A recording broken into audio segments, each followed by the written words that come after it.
Okay guys, Kapper here, and a little bit of background about this project. This is what we're starting with. This is a trench that we put a brand new water line into this camper, and it is flooded. It's got 2 feet of water in it, but we're getting 20s and 30s at night. And I need to make this winterized so that A, it won't freeze in the winter as the hunters that are using it, and B, so that they can drain the water out of the camper to winterize it in one easy step.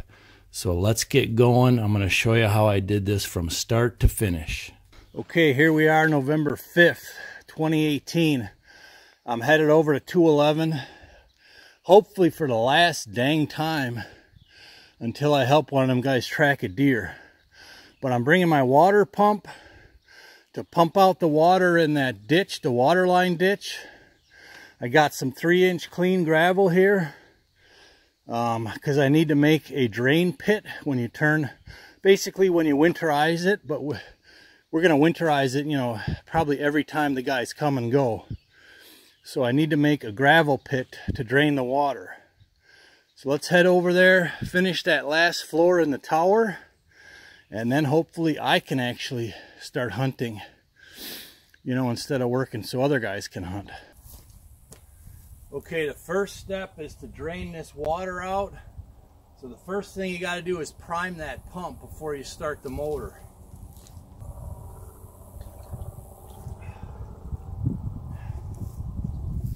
And yes, this is my good coffee cup.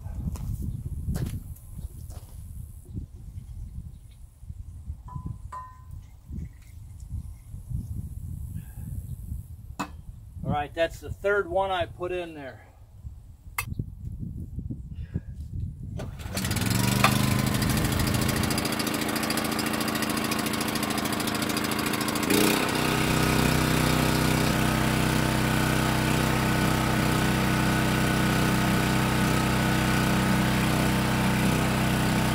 If you don't put that screw back, I learned the hard way, you're going to get a bath.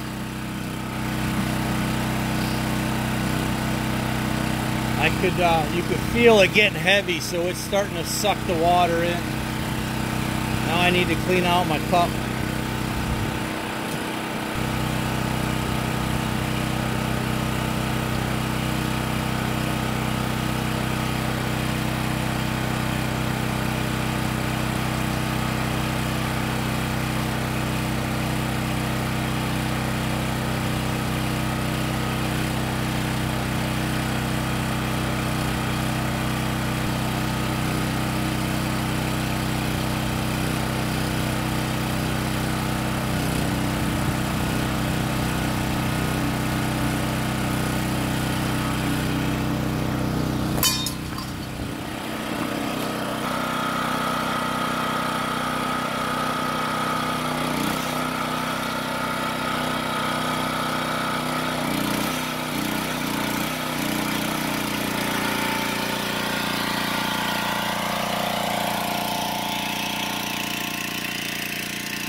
A lot of water, that's about 2 foot deep of water there.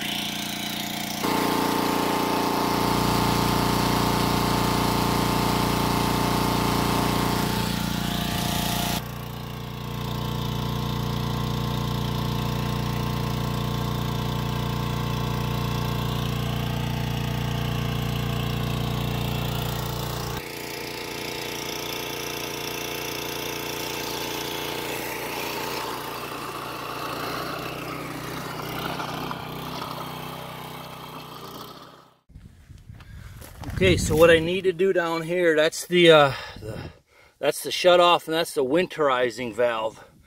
So I need to get all this water out of here, so I'm kind of digging that little slot a little deeper.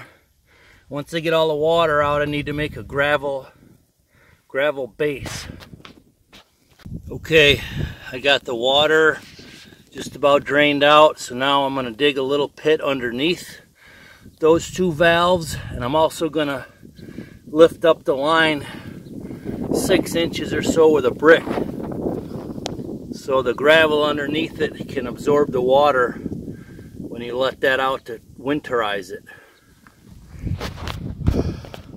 Okay, so I got it sitting up on about 3 rocks, and now what I got to do is cut the plastic casing, which is basically scrap pipe, so that it fits over the ends to kind of enclose this whole thing in, and then I'm going to start adding gravel. The idea is that when you release the water from the camper, it goes down into the gravel and kind of down this way, so that that thing ain't sitting underwater, which sometimes it's going to be no matter what. But that's the objective. Okay, so these are my scrap pipe pieces. I know it ain't gonna make sense right now, but it will shortly. Chainsaw, some Gorilla tape and dirt around it, and it'll work out. Okay, so this is gonna be the base. See if I can get a look in there. So I got a chainsaw, the 2 ends where the pipe's gonna go, so it can slide down about 6 inches and kind of enclose this. Okay, so there's the chainsaw cuts. Now you're starting to see how it's gonna set in there. All right, that's how it's gonna go in there. I got a tape around that seam, massive tape. That's T-Rex duct tape. And then I gotta figure out the height. I'm gonna have to whack that off. And then everything around it, you're gonna pack dirt in there. And the idea is I gotta get a lid to cover it to keep rainwater out of there. So getting a little closer here. I mean, keep in mind this is a hunting camp. And as long as that's functional and it works, it's all underground. That's all that's gonna matter. So I actually had to notch it because of this broken piece right here.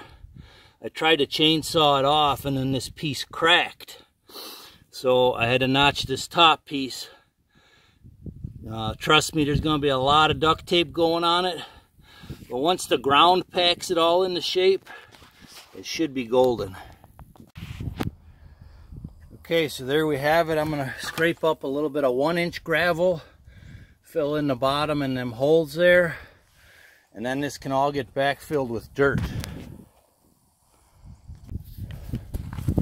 Right, I need a little bit of clean gravel now, so you can see I'm scraping it from the driveway here.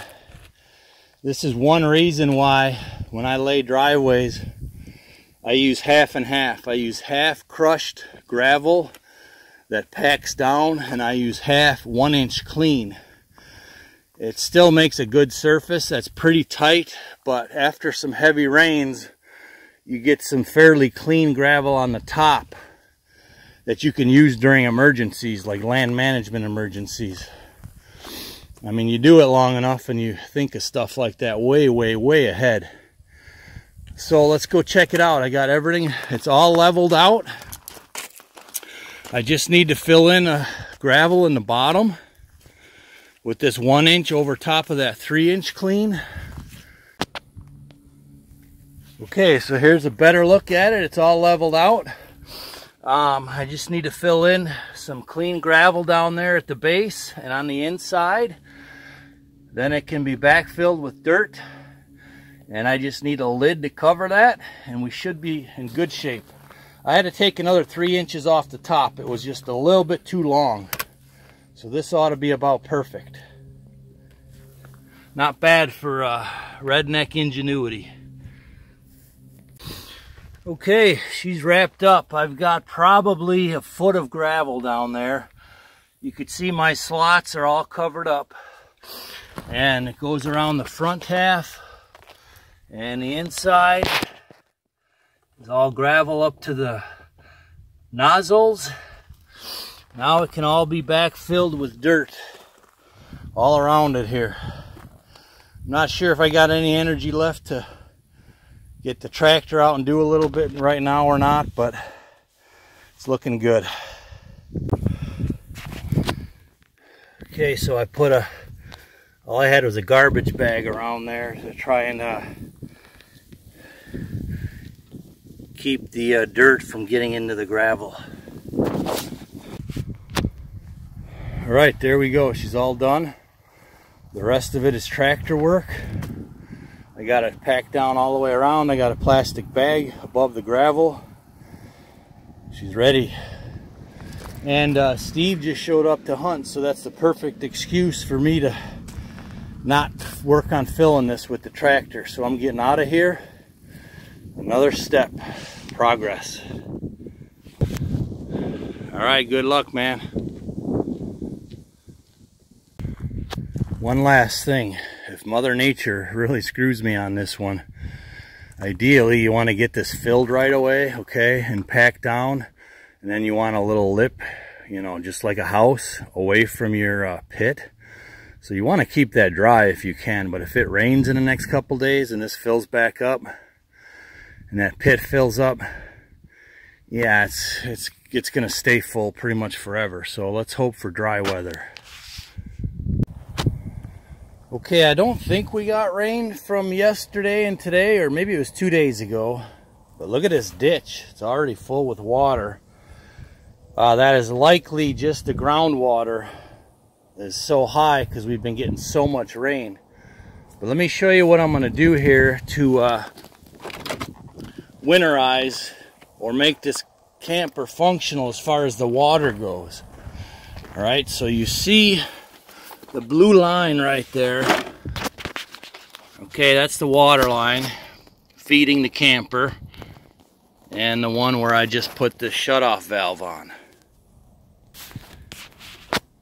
So this is what I'm using. It's got a thermostat on it, and this is what it's made for. Outdoor water line application. Okay, here it is right here. I'm not even sure what brand it is, but it's made to keep things from freezing. It's waterproof. It has a thermostat on it. So what I'm going to do is I'm going to get that and bury it just under the ground just a little to be safe. But the thermostat you got to leave up above ground. You don't want to do that because the ground is warmer. And then I could fill all this in. Okay, so this is how you start it. I ran it down, wrapped it around, and then back up. And now I'm going to tape it all so it's, you know, right next to the pipe. And then I'm going to put insulation over it. And then this is the thermostat here. You want that, you know, probably in the insulation. I mean, you definitely don't want it out in the sun. You want it close to that pipe. Okay, so I got it taped on with Gorilla Tape. Got the thermostat, it's in the shady side. And now I'm gonna cover this whole thing with insulation, with black tape that'll help keep it warm in the sun in the afternoon. All right, so here you could kind of see I just grabbed some foam. It looks like it's 1/2 inch. It was just scrap stuff we had in the shop. Gonna close it all up, put the extension cord in, and it should be good to go. And fill this ditch, and finally I'll be done with 211 for this year. Amen. All right, there it is, all buttoned up nice. All the way just about to the floor. Let's get this thing filled in and get her done. Okay, this is total redneck ingenuity, but I Gorilla taped all 3 of these lines together, and I wanted to bury them here because I could fill this area right here almost with a foot of fill, but I didn't want to bury them with all that gravel there. So I found these 2 old sewer pipes from the old sewer. I'll put them together in the middle and I'll bury them. And at least I'm thinking ahead next year of mowing the lawn.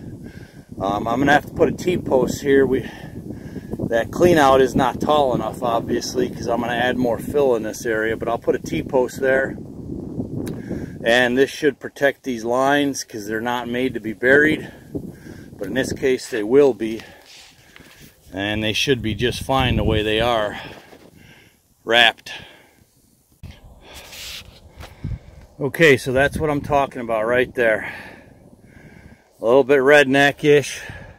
I gotta dig that down just a little more there. But, you know, for just a lawnmower here, or if I'm back in the bush hog over this spot. Of course, I'm not sure what I'm going to do with that. But anyways, that'll protect that line. Let me fill this all in and grade it.